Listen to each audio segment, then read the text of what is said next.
That's a nice way of saying there's plenty of distractions. I can There's tell a you lot. from our office space. There's That's the plenty of thing. distractions. There's a lot of If you want distraction. conference space, you only Right. get so many hours of conference room space per month. Right. They give you free coffee, things like that. Yeah. They give you all the essentials, but Yeah. it's kind of like you ever travel and stayed at a youth hostel? Kind of reminds me of that. I used to travel Yeah. staying in the hostels all the time because they were cheap. You're able to get in and out. They had great locations, but then there was a drawback to it. You didn't have the ability to sort of concentrate and do everything you kind of wanted to do because of all of the movement going on. Let's say.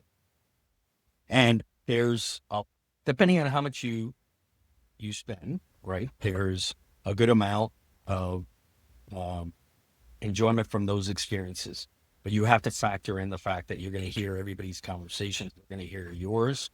They have these booths, but they're not exactly secure.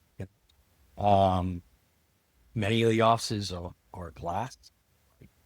So if you have a small, let's say 500 square foot space for your desk and your staff desk, etc., everyone can see you and everybody can hear you.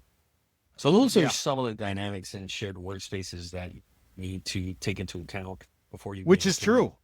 Mm-hmm. Which is true. Like our office space, you go in there, they actually have what looks like a London telephone booth, like a red one. And if you want to have a confidential conversation, you go in there, and that's like the CIA would make their call from, so nobody else can hear it. Because you're right, there's a lot of eavesdropping. And they put together this drywall separating one room from the other, so you're hearing everything. And if that person's eating I don't know, reheated fish, chips, you're gonna smell it. Everybody's gonna smell it.